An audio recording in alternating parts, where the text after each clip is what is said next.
Once again welcome to AMB classes. आज मैं आपके लिए लेकर के आया हूँ क्लास 12th अकाउंटेंसी के first chapter not for profit organization, जिसे हम शॉर्ट में NPO भी कहते हैं, की वीडियो। ये हमारी फर्स्ट यूनिट भी है। 10 मार्क्स की यूनिट है ये CBSE के एग्ज़ाम के लिए और बहुत इंपॉर्टेंट यूनिट है। आज हम डिस्कस करेंगे इसमें introduction of NPO and receipts and payment account. तो आइए शुरू करें आज की क्लास को। सबसे पहले जानते हैं कि NPO क्या होते हैं। तो आपके सामने कुछ इमेजेस आ रही हैं जिसमें आप देख पा रहे हैं कि स्कूल है, एक हॉस्पिटल है, एक चैरिटेबल ट्रस्ट है और एक आपका स्पोर्ट्स क्लब है। इस तरीके की बहुत सारी ऑर्गेनाइजेशन हमारे आसपास एग्जिस्ट करती हैं और ये ऐसी ऑर्गेनाइजेशन होती हैं जो सोसाइटी के वेलफेयर के लिए सोसाइटी को सर्विसेज प्रोवाइड करती हैं, सोशल डेवलपमेंट में हेल्प करती हैं। ऐसा ये माना जाता है कि इन ऑर्गेनाइजेशन को प्रॉफिट अर्न करने के लिए सेटअप नहीं किया जाता, तो इसलिए इन ऑर्गेनाइजेशन को हम नॉट फॉर प्रॉफिट ऑर्गेनाइजेशन मानते हैं। तो स्कूल, हॉस्पिटल, चैरिटेबल ट्रस्ट जिसमें आपकी NGO होती हैं और स्पोर्ट्स क्लब और साथ ही और बहुत सारी ऑर्गेनाइजेशन होती हैं जो प्रॉफिट अर्न करने के पर्पज़ से सेटअप नहीं की जाती, उन्हें हम नॉट फॉर प्रॉफिट ऑर्गेनाइजेशन की कैटेगरी में डालते हैं। तो ये कुछ एग्जाम्पल थे। इसके अलावा और भी बहुत सारे एग्जाम्पल्स हैं हमारे आसपास जो NPO के अंदर आते हैं। चलिए आगे बढ़ें हम। तो नॉट फॉर प्रॉफिट ऑर्गेनाइजेशन जब हम कहते हैं तो these organizations are set up for providing services to its members and the public। तो इस तरीके के ऑर्गेनाइजेशन को ओपन करने का पर्पज़ होता है कि इसके जो मेंबर होते हैं उनको सर्विसेज देना, फैसिलिटीज़ प्रोवाइड करना और साथ ही जनरल पब्लिक को सर्विसेज एंड फैसिलिटीज़ प्रोवाइड करना। Similarly, these organizations include clubs, charitable institutions, schools, religious organization etcetera. तो आपको पीछे भी मैंने इमेजेस में दिखाई दिया कि हमारे जो स्पोर्ट्स क्लब्स होते हैं या अदर क्लब्स होते हैं, चैरिटेबल इंस्टीट्यूशन होते हैं जिसमें आपके हॉस्पिटल हो सकते हैं या NGO वगैरह हो सकते हैं, स्कूल होते हैं, रिलीजियस ऑर्गेनाइजेशन में जैसे अब आपके आसपास गुरुद्वारे होते हैं, ये सारे आपके NPO के अंदर नॉट फॉर प्रॉफिट ऑर्गेनाइजेशन की कैटेगरीज में आते हैं। साथ ही ये जो ऑर्गेनाइजेशन होती हैं, normally these organizations do not undertake any business activity. इन ऑर्गेनाइजेशन को ये माना जाता है कि किसी बिजनेस एक्टिविटी के पर्पज़ के लिए सेटअप नहीं किया जाता, यानी ये कोई बिजनेस एक्टिविटी कंडक्ट नहीं करती हैं, ना ही कोई बिजनेस रन करती हैं। ये सिर्फ सर्विसेज प्रोवाइड करती हैं। इनके पास कोई गुड्स नहीं होता, फिजिकल गुड नहीं होता जिसे सेल करके ये प्रॉफिट अर्न कर सकें। तो ये सर्विसेज प्रोवाइड करती हैं और प्रॉफिट के लिए वर्क नहीं करती हैं। तो ये था हमारे नॉट फॉर प्रॉफिट ऑर्गेनाइजेशन का मीनिंग। अब हम जानते हैं कि जो नॉट फॉर प्रॉफिट ऑर्गेनाइजेशन होती हैं, इनको भी प्रॉफिट ऑर्गेनाइजेशन जो हमने 11th क्लास में की थी उनकी तरह ही अपने अकाउंट्स प्रिपेयर करने होते हैं, लेकिन इनके यहाँ उतनी ट्रांजेक्शन्स नहीं होती हैं जितनी प्रॉफिट ऑर्गेनाइजेशन के अंदर देखने को मिलती हैं। तो इसलिए इन्हें बहुत ज़्यादा अकाउंट बनाने की ज़रूरत नहीं होती। ये कुछ मेन अकाउंट्स ही प्रिपेयर करती हैं, लेकिन अकाउंट इन्हें भी बनाने होते हैं। ये बिना अकाउंट बनाए नहीं रह सकती, यानी इन्हें अकाउंट बनाना मैंडेटरी होता है। इन्हें भी अपने अकाउंट बनाने होते हैं और उनकी ऑडिटिंग यानी चार्टर्ड अकाउंटेंट से चेकिंग करवानी होती है, वेरिफिकेशन करवानी होती है। तो कौन कौन से अकाउंट बनाते हैं देखते हैं। सबसे पहला जो अकाउंट कोई भी NPO को बनाना होता है वो होता है रिसिप्ट्स एंड पेमेंट अकाउंट। तो रिसिप्ट्स एंड पेमेंट अकाउंट के अंदर ये अपनी जितनी भी एनुअल रिसिप्ट्स होती हैं, जितनी भी एनुअल पेमेंट्स होती हैं, उनको शो करती हैं। इसको हम कैश अकाउंट के बेसिस पे बनाते हैं। तो कैश अकाउंट होता है उसका ये समराइज्ड फॉर्म होता है, उसकी एक समरी होता है। तो एक तरीके से रिसिप्ट्स एंड पेमेंट अकाउंट को आप समराइज कैश बुक भी मान सकते हैं। दूसरा अकाउंट इन्हें जो बनाना होता है वो है इनकम एंड एक्सपेंडिचर अकाउंट, जो हमारा ठीक वैसे ही होता है जैसे 11th क्लास के अंदर प्रॉफिट एंड लॉस अकाउंट होता था। तो इनकम एंड एक्सपेंडिचर अकाउंट बनाने का जो पर्पज़ होता है वो ये पता करना होता है कि एनपीओ को कितना सरप्लस हुआ या कितना उसका डेफिसिट हुआ। हम यहाँ पे profit and loss word use नहीं करते, हम कहते हैं सरप्लस या फिर डेफिसिट। अगर इनकम ज़्यादा होती है एक्सपेंडिचर से तो माना जाता है कि एनपीओ को सरप्लस हुआ है, और अगर एक्सपेंडिचर ज़्यादा निकलती है इनकम से तो वहाँ पे आपका डेफिसिट होता है। तो ये दूसरा मेन अकाउंट है जो एनपीओ को बनाना होता है। तीसरा इन्हें बनाना होता है कंपनी की बैलेंस शीट। तो बैलेंस शीट वैसे ही है जैसे पहले बनाई जाती थी, उसी तरीके से हम बनाएंगे, जिसमें हम एनपीओ की एसेट्स एंड लायबिलिटीज़ को रिकॉर्ड करते हैं। तो ये 3 मेन अकाउंट्स हैं जो किसी भी एनपीओ को प्रिपेयर करने नेसेसरी होते हैं, या एक तरीके से कह लीजिए कंपलसरी होते हैं। आइए हम कुछ फॉर्मेट देख लेते हैं एक बार कि रिसिप्ट्स एंड पेमेंट अकाउंट को जब बनाया जाता है तो किस तरीके से बनाया जाता है। तो रिसिप्ट्स एंड पेमेंट अकाउंट की जो लेफ्ट साइड है डेबिट साइड, जिसको हम रिसिप्ट साइड कहते हैं, राइट साइड क्रेडिट साइड, जिसको हम पेमेंट साइड कहते हैं। ठीक वैसे इसका फॉर्मेट है जैसे नॉर्मली किसी लेज़र का बनता है, इसमें डेट कॉलम नहीं है। पर्टिकुलर्स की जगह लेफ्ट साइड में हम रिसिप्ट यूज़ करते हैं और राइट साइड में हम पेमेंट यूज़ करते हैं। तो लेफ्ट में रिसिप्ट यूज़ किया गया है पर्टिकुलर्स की जगह, और राइट साइड में पेमेंट्स को यूज़ किया गया है पर्टिकुलर्स की जगह में। यही थोड़ा सा इसमें एक डिफरेंस है कि हम पर्टिकुलर्स की जगह रिसिप्ट्स एंड पेमेंट यूज़ करते हैं।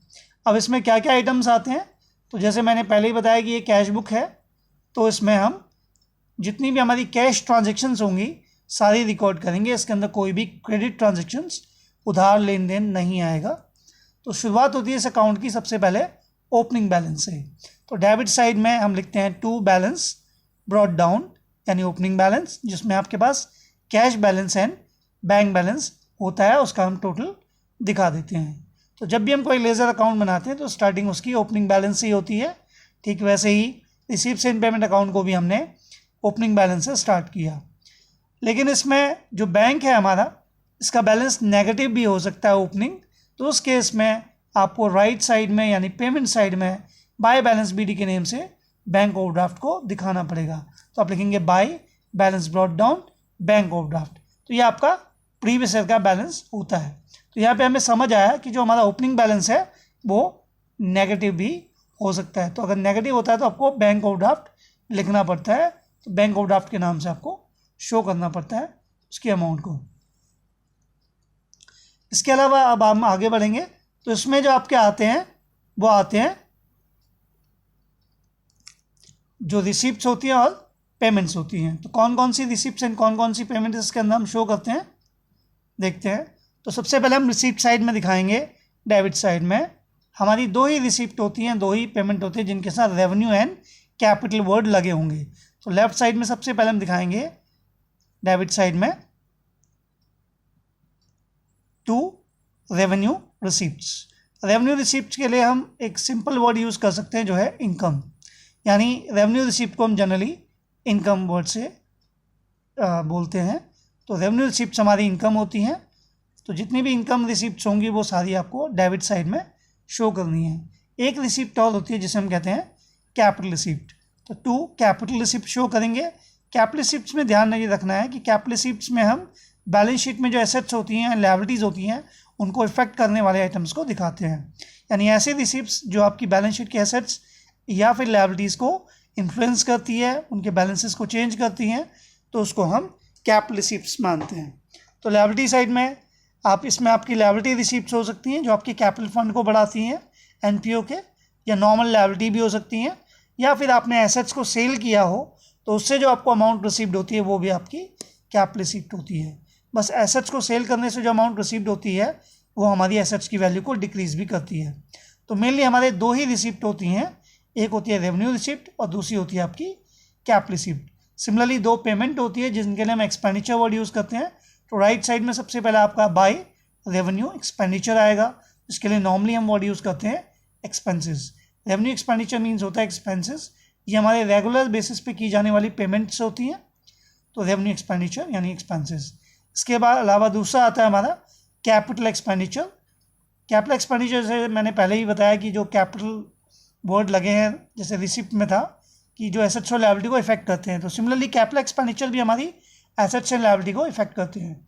तो अगर आप परचेज ऑफ एसेट्स के लिए पेमेंट करते हैं या लायबिलिटीज़ की पेमेंट करने के लिए रीपेमेंट के लिए आप कोई पेमेंट करते हैं तो वो आपकी कैपिटल एक्सपेंडिचर की कैटेगरी में दिखाए जाते हैं। तो ये आपकी कैपिटल एक्सपेंडिचर आप दिखा देंगे।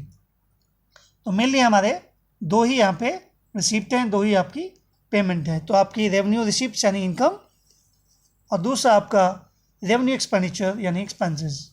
अगर आप एक्सपेंसेस के लिए पेमेंट कर रहे हैं तो आप रेवेन्यू एक्सपेंडिचर कर रहे हैं, और अगर आपको इनकम रिसीव्ड हो रही है तो रेवेन्यू रिसीप्ट हो रही है। और अगर आपकी लायबिलिटी की कोई अमाउंट आपको मिल रही है या एसेट सेल करने से अमाउंट मिल रही है तो आपकी कैपिटल रिसिप्ट है जो बैलेंस शीट में जाएगी।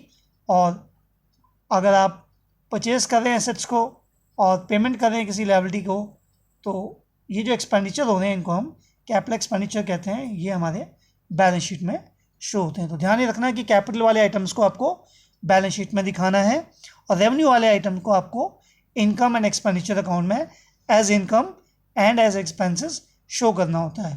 ये करने के बाद जब आप अपनी दोनों रेवेन्यू रिसिप्ट और दोनों कैपिटल एक्सपेंडिचर एंड रिसिप्ट को दिखा चुके होते हैं तो उसके बाद आप क्या करते हैं, टोटलिंग करते हैं। टोटलिंग करेंगे तो यूजुअली हमारा डेबिट साइड का टोटल ज़्यादा होता है, तो डेबिट साइड का टोटल पहले करेंगे, उसे क्रेडिट साइड में लिखेंगे और फिर निकलेगा हमारा बाय बैलेंस सीडी यानी क्लोजिंग बैलेंस। तो बाय बैलेंस सीडी लिखेंगे तो ये कैश बैलेंस निकलेगा एंड बैंक बैलेंस निकलेगा। लेकिन ये भी पॉसिबल है कि हमारा क्रेडिट साइड का टोटल ज़्यादा हो, तो उस केस में आपको लेफ्ट साइड में टू बैलेंस बीडी के नाम से बैलेंस निकालना पड़ेगा जो आपका बैंक ओवरड्राफ्ट होगा। थोड़ा सा इसमें एक बात और आपको ध्यान रखनी है कि जो ओपनिंग बैलेंसेस हैं ये आपके प्रीवियस ईयर को रिप्रेजेंट करेंगे। ओपनिंग बैलेंसेस चाहे वो आपके पॉजिटिव बैलेंसेस हो या बैंक ओवरड्राफ्ट हो। सिमिलरली जो क्लोजिंग बैलेंसेस हैं जिनके साथ बैलेंस सीडी लिखा हुआ है वो करंट ईयर के कैश एंड बैंक बैलेंसेस को रिप्रेजेंट करते हैं, जिन्हें हमें करंट ईयर की बैलेंस शीट में शो करना होता है। तो ये था आपका रिसिप्ट्स एंड पेमेंट अकाउंट का फॉर्मेट, जिसमें मेन आपकी revenue receipt, capital receipt, revenue expenditure and capital expenditure को हमें दिखाना होता है। बाकी इसके ओपनिंग एंड क्लोजिंग बैलेंसेस होते हैं कैश और बैंक के। तो ये था रिसिप्ट्स एंड पेमेंट अकाउंट का फॉर्मेट। आइए कुछ इंपॉर्टेंट फैक्ट्स जानते हैं हम रिसिप्ट्स एंड पेमेंट अकाउंट के बारे में, जो एग्जाम में हमारे लिए 1 मार्कर क्वेश्चंस की फॉर्म में हमसे पूछे जा सकते हैं। तो देखते हैं, बहुत इंपॉर्टेंट फैक्ट्स हैं। पहला इंपॉर्टेंट फैक्ट है हमारा रिसिप्ट्स एंड पेमेंट अकाउंट के बारे में कि nature of receipts and payment account is a real account. तो जब हम नेचर वाइज किसी भी अकाउंट को क्लासीफाई करते हैं तो हम कहते हैं रियल अकाउंट, नॉमिनल अकाउंट या फिर पर्सनल अकाउंट। तो यहाँ पे रिसिप्ट्स एंड पेमेंट अकाउंट का आपको ध्यान रखना है कि जो नेचर है वो रियल अकाउंट है, क्योंकि हम ये मानते हैं कि receipts and payment account cash balance को शो करता है। तो ये हमारा रियल अकाउंट नेचर की कैटेगरी में आता है। सेकेंड जो है, it is prepared using cash book and it is like consolidated cash book. तो ये आपका कैश बुक होता है, कैश बुक को यूज़ करके बनाया जाता है और इसे आप समराइज या फिर कंसोलिडेटेड कैश बुक भी मान सकते हैं। तो एक ध्यान रखना है कि इसको कैश बुक के बेसिस पे हम बनाते हैं रिसिप्ट्स एंड पेमेंट अकाउंट को। साथ ही it is prepared on cash basis of accounting. बहुत इंपॉर्टेंट फैक्ट है कि हम जब रिसिप्ट्स एंड पेमेंट अकाउंट को बनाते हैं तो हमारे माइंड में कैश बेसिस ऑफ अकाउंटिंग रहती है। कैश बेसिस ऑफ अकाउंटिंग का मीनिंग है कि सिर्फ हम कैश ट्रांजेक्शन्स पर ही फोकस करते हैं, इसमें कोई भी क्रेडिट ट्रांजेक्शन्स को हम रिकॉर्ड नहीं करते, सिर्फ कैश की रिसिप्ट्स एंड कैश की पेमेंट को ही रिकॉर्ड करते हैं। इसके अलावा एक और बेसिस ऑफ अकाउंटिंग होता है जो एक्रूअल बेसिस होता है, जिसको हम जब इनकम एंड एक्सपेंडिचर अकाउंट बनाएंगे तो उसमें यूज़ करेंगे। फिलहाल रिसिप्ट्स एंड पेमेंट अकाउंट बनाते वक्त आप कैश बेसिस ऑफ अकाउंटिंग को फॉलो करेंगे। इसके अलावा it records both revenue and capital nature receipts and payment. तो आपकी रिसिप्ट एंड पेमेंट चाहे रेवेन्यू नेचर की हो या कैपिटल नेचर की हो, दोनों ही आपको रिसिप्ट्स एंड पेमेंट अकाउंट में रिकॉर्ड करनी होती हैं। साथ ही एक और बहुत इंपॉर्टेंट फैक्ट है कि it contains receipts and payment for past, present and future made during current year. तो करंट ईयर में आपने जो भी पेमेंट की हैं, जो भी रिसिप्ट हुई हैं आपकी, अगर उनका कनेक्शन पास्ट से है या करंट ईयर प्रेजेंट से है या फ्यूचर से है, तो आप सभी को रिकॉर्ड करेंगे रिसिप्ट्स एंड पेमेंट अकाउंट में। यानी receipts and payment account current year में जितनी भी रिसिप्ट होती हैं, चाहे उनका कनेक्शन पास्ट से हो, करंट ईयर से यानी प्रेजेंट से हो, या फिर आने वाले ईयर फ्यूचर से हो, सभी को आपको रिकॉर्ड करना होता है। तो ये थे कुछ important facts receipts and payment account के बारे में। आइए अब हम क्लासिफिकेशन करते हैं आइटम्स का। तो सबसे पहले हम रिसिप्ट्स आइटम को क्लासीफाई करेंगे। जब हम रिसिप्ट्स आइटम को क्लासीफाई करते हैं तो जैसे मैंने पीछे बताया कि आपकी दो तरीके की रिसिप्ट्स होती हैं। एक होती है आपकी रेवेन्यू रिसिप्ट्स, जिन्हें हम जनरली इनकम बोलते हैं। इन्हें इनकम एंड एक्सपेंडिचर अकाउंट की क्रेडिट साइड यानी इनकम साइड में आपको दिखाना होता है। दूसरा होते हैं आपके capital receipts. Capital receipt item को आपको बैलेंस शीट में यूजुअली लायबिलिटी में दिखाना होता है। या तो आपकी कैपिटल को इंक्रीज़ करते हैं ये आइटम, या फिर आप इन्हें एज ए लायबिलिटी शो करते हैं, या फिर इसे एसेट्स को डिक्रीज़ करते हुए आप शो करते हैं। तो कौन कौन से आइटम्स होते हैं यूजुअली जो हम यूज़ करते हैं एनपीओ के अंदर, वो हम समझेंगे। सबसे पहले रेवेन्यू रिसिप्ट लेते हैं। सबसे पहला नेम है डोनेशन। अगर आपको डोनेशन दिया हुआ है तो आप इसे इनकम मानते हैं। डोनेशन मीन्स यहाँ पे जनरल डोनेशन है। जब भी डोनेशन के पीछे पर्पज़ ना बताया गया हो कि किस पर्पज़ से आपको डोनेशन मिला है, दान मिला है, तो आप उसे इनकम मानेंगे।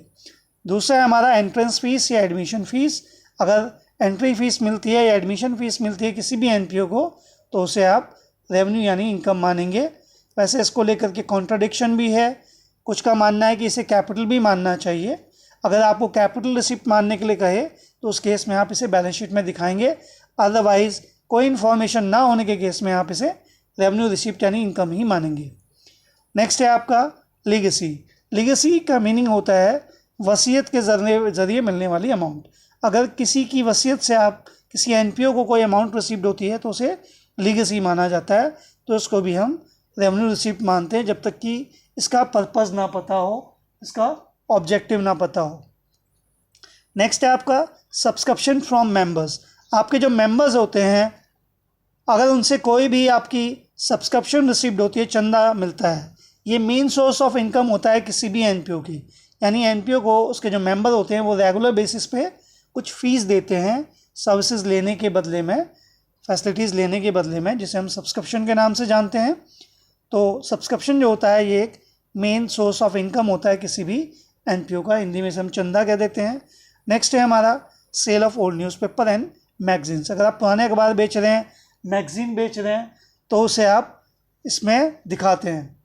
नेक्स्ट है आपका sale of old sports material. अगर आप पुराना स्पोर्ट्स का सामान बेच रहे हैं जिसकी कोई भी वैल्यू नहीं है तो वो भी आपकी इनकम मानी जाएगी, उसे एज ए इनकम हम शो कर देते हैं। Interest on fix deposit. अगर कोई एफडी करवा रखी है किसी भी एनपीओ ने तो उस पर इंटरेस्ट अगर मिलता है तो उसे हम एज ए इनकम दिखा देते हैं। नेक्स्ट है हमारा इंटरेस्ट और डिविडेंड रिसीव्ड ऑन इन्वेस्टमेंट। अगर किसी एनपीओ ने किसी सिक्योरिटी में इन्वेस्टमेंट कर रखी है तो उसे हम इंटरेस्ट और डिविडेंड को हम इनकम में दिखा देते हैं। नेक्स्ट है आपका प्रोसीड्स फ्रॉम चैरिटी शो। अगर किसी एनपीओ ने कोई चैरिटी शो ऑर्गेनाइज किया है, उससे कोई भी अमाउंट रिसीव्ड हुई है तो उसे एज ए इनकम हम मानते हैं। इनकम का एक जनरल कॉन्सेप्ट है कि जो भी अमाउंट रेगुलर बेसिस पे किसी भी एनपीओ को मिलती है उसे हम इनकम मान लेते हैं। नेक्स्ट है हमारा सेल ऑफ स्क्रैप। अगर कोई स्क्रैप आपने सेल किया है, कोई भी ख़राब आइटम कबाड़ा बेचा है, तो उसे भी हम रेवेन्यू रिसिप्ट एंड इनकम मानते हैं। और साथ ही गवर्नमेंट ग्रांट्स। अगर गवर्नमेंट से आपको कोई एड्स मिलती है, फंड मिलते हैं, तो ये भी एक रेगुलर बेसिस पे मिलने वाली अमाउंट होती है, तो इसे भी हम रेवेन्यू रिसिप्ट या इनकम मानते हैं।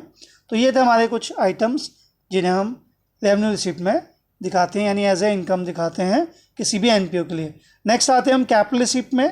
कैपिटल रिसिप्ट आइटम का ध्यान रखना है कि इन्हें बैलेंस शीट में लायबिलिटी में शो करना होता है यूजुअली, लेकिन अगर एसेट्स डिक्रीज होती है तो उस केस में हम एसेट्स को माइनस करके दिखाते हैं। तो उसमें सबसे पहला जो कैपिटल रिसिप्ट आइटम है हमारा, एक क्लास में को नाम छूट गया था रेवेन्यू रिसिप्ट में, वो है आपका profit on sale of fix assets. अगर किसी भी फिक्स एसेट्स को सेल करने से कोई प्रॉफिट होता है तो उसे भी आप रेवेन्यू रिसिप्ट यानी इनकम मानेंगे। कैपिटल रिसिप्ट में फर्स्ट है आपका स्पेशल डोनेशन। जैसे एग्जांपल लेते हैं डोनेशन फॉर टूर्नामेंट एटसेट्रा। अगर कोई स्पेशल डोनेशन आता है, यानी डोनेशन मिलते वक्त आपको बताया जाता है कि किस पर्पज़ से ये डोनेशन एनपीओ को दिया जा रहा है, तो उसे हम इनकम नहीं मानते क्योंकि वो स्पेशल पर्पज़ के लिए ही यूज़ करना पड़ता है। तो उसे एज अ कैपिटल फंड हम बिजनेस के लिए मानते हैं, तो उसे बैलेंस शीट की लायबिलिटी साइड में हमें दिखाना होता है। नेक्स्ट है हमारा कैपिटल रिसिप्ट का आइटम स्पेशल लीगेसी। अगर कोई वसीयत मिलती है, वसीयत से कोई अमाउंट मिलती है और उसका कोई पर्पज़ होता है, तो उसे भी आपको एज ए कैपिटल रिसिप्ट लेना होता है। जैसे आपको बिल्डिंग बनाने के लिए अगर कोई वसीयत दे जाता है, वसीयत से कोई अमाउंट मिलती है, तो उसे आप स्पेशल लीगेसी मान करके बैलेंस शीट में दिखाते हैं एज ए लायबिलिटी साइड में, एज ए फंड। नेक्स्ट है आपका सेल ऑफ इन्वेस्टमेंट। अगर आप इन्वेस्टमेंट को सेल करते हैं तो ये आपकी एसेट्स को डिक्रीज कर देगा, आपकी इन्वेस्टमेंट को बैलेंस शीट में से हटा देगा जितनी भी आपने सेल की होगी। तो ये भी एक कैपिटल रिसिप्ट है, इन्हें बैलेंस शीट में हमें शो करना होता है। तो एक और आइटम आ रहा है आपका सेल ऑफ फिक्स एसेट्स, उसकी बुक वैल्यू। अगर आपने किसी फिक्स एसेट्स को सेल किया, फॉर एग्जांपल आपने कोई फर्नीचर सेल किया है, तो उसकी जो भी बुक वैल्यू थी, बैलेंस शीट वैल्यू थी, उतना आपको कैपिटल रिसिप्ट मानना है और बैलेंस शीट की एसेट साइड में एसेट्स में से माइनस करके आपको दिखाना होता है। इसके अलावा है हमारा लाइफ मेंबरशिप फ़ी।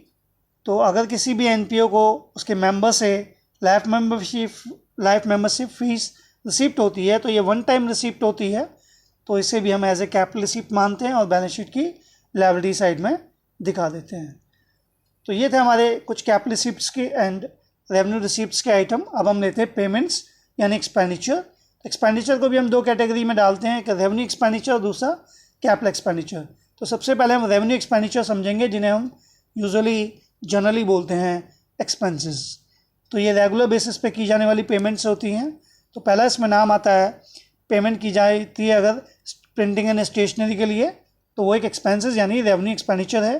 नेक्स्ट है आपका पोस्टेज एंड कोरियर चार्जेस की पेमेंट करते हैं अगर आप, तो ये भी एक्सपेंसेस यानी रेवेन्यू एक्सपेंडिचर है। नेक्स्ट है एडवर्टीजमेंट।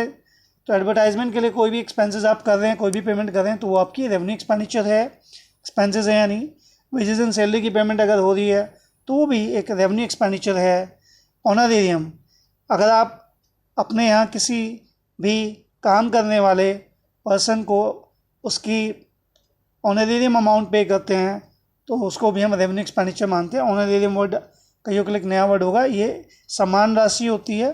कई बार क्या होता है कि एनपीओ के अंदर हम कुछ लोगों को सैलरी पे नहीं करते, उनको छोटी मोटी अमाउंट दे देते हैं एज अ ऑनर अमाउंट, तो जिसे हम ऑनरेरियम कहते हैं। इसका एक एग्जांपल ले सकते हैं कि जैसे मान लें किसी चैरिटेबल हॉस्पिटल में कोई डॉक्टर विजिट पे आता है और वो as a charity purpose patient का ट्रीटमेंट करता है, तो उस टाइम जब वो एज ए चैरिटी पेशेंट का ट्रीटमेंट करता है, तो उस टाइम पेशेंट से बहुत ही नॉमिनल चार्जेस लिए जाते हैं। तो उस टाइम जो आपका डॉक्टर होता है उसको हम उस टाइम की सैलरी पे नहीं कर सकते, तो बहुत small amount as a expense, small salary आप मान सकते हैं, हम उसको देते हैं, तो वो आपका ऑनरेरियम अमाउंट होता है। इसे एज ए सैलरी आप ट्रीट कर सकते हैं। तो ये भी हमारे लिए एक रेवेन्यू एक्सपेंडिचर है। नेक्स्ट है आपका टेलीफोन चार्जेस, ये भी एक एक्सपेंसेस है। आपका इलेक्ट्रिसिटी एंड वाटर चार्जेस भी एक्सपेंसेस है। रिपेयर्स एंड रिन्यूअल के लिए कोई पेमेंट कर रहे हैं तो वो भी एक्सपेंसेस है। अपकीप ऑफ प्ले ग्राउंड, अगर कोई स्पोर्ट्स क्लब है, उसका कोई प्ले ग्राउंड है, तो वहाँ पे जो भी उसकी देख रेख पे जो भी पैसा खर्च होता है अपकीप पे, वो सारा आपका रेवेन्यू एक्सपेंडिचर है। कन्वेंस चार्जेस, ट्रांसपोर्टेशन के ऊपर कोई भी पैसा खर्च होता है इधर उधर जाने में आपके, तो वो भी आपका रेवेन्यू एक्सपेंडिचर में आता है। नेक्स्ट है आपका न्यूज़पेपर एंड मैगजीन्स, तो वो भी आपका रेवेन्यू एक्सपेंडिचर है। इसके लिए अगर आप कोई पेमेंट कर रहे हैं, ऑडिट फीस के लिए कोई पेमेंट हो रही है, तो वो भी आपका रेवेन्यू एक्सपेंडिचर है। ऑडिट फीस मीन्स होता है आपकी अकाउंट्स की चेकिंग करते हैं सीए, उसके बदले में उनको फ़ी पे करनी होती है, जिसे हम रेवेन्यू एक्सपेंडिचर की कैटेगरी में डालते हैं, एक्सपेंसेस बोल देते हैं। फिर आपका एंटरटेनमेंट एक्सपेंसेस, अगर कोई भी एंटरटेनमेंट प्रोग्राम किया जाता है, उसके ऊपर कोई भी एक्सपेंसेस होता है, तो आपका रेवेन्यू एक्सपेंडिचर होता है। लास्ट में आपका म्यूनसिपैलिटी टैक्स है, तो अगर आप गवर्नमेंट को म्यूनसिपल टैक्स देते हैं तो वो आपका रेवेन्यू एक्सपेंडिचर की कैटेगरी में आता है, यानी एक्सपेंसेस होते हैं। अब हम लेते हैं अपने कैपिटल एक्सपेंडिचर। कैपिटल एक्सपेंडिचर में फर्स्ट जो है आपका आता है परचेजेज ऑफ फिक्स एसेट्स। ध्यान रखना है कि कैपिटल एक्सपेंडिचर जो होते हैं या तो हमारी एसेट्स को इंक्रीज़ करेंगे तो इन्हें बैलेंस शीट के एसेट साइड में दिखाएंगे, और या फिर वो हमारी लायबिलिटी को डिक्रीज़ करेंगे, तो उस केस में आप इसे लायबिलिटी में से माइनस करके दिखा देंगे। तो purchases of fix assets balance sheet में एसेट साइड में आपको दिखाना है। फॉर एग्जांपल आपने फर्नीचर खरीदा, अलमीरा खरीदा, तो वो आपकी एसेट्स में आ जाएगा बैलेंस शीट में। Purchases of sports material, sports का मटेरियल अगर आप परचेज करें तो ये भी आपके लिए एसेट्स है, इसे भी बैलेंस शीट में हम एज ए एसेट्स दिखा देते हैं। इन्वेस्टमेंट इन सिक्योरिटीज़, अगर आप शेयर बाज़ार में, शेयर्स में, बॉन्ड्स में, डिबेंचर एक्सेट्रा में कोई भी अमाउंट इन्वेस्ट करते हैं, तो वो आपकी एज अ कैपिटल एक्सपेंडिचर होती है, इसे हम एसेट्स में दिखा देते हैं। नेक्स्ट है पेमेंट ऑफ डेट। अगर आप कोई भी कर्जे की पेमेंट कर रहे हैं, कोई भी लोन है उसकी पेमेंट कर रहे हैं, तो वो भी आपका कैपिटल एक्सपेंडिचर है। तो ये थे हमारे पेमेंट्स के आइटम, उम्मीद आपको समझ आए होंगे। तो ये थे हमारे आइटम्स। तो कैसी लगी आपको आज की मेरी क्लास? आप प्लीज़ मेरे चैनल को सब्सक्राइब करें, लाइक ज़रूर करें, अपने फ्रेंड्स के साथ शेयर करें और सब्सक्राइब करना ना भूलें। Thank you from AMB classes. Thank you very much.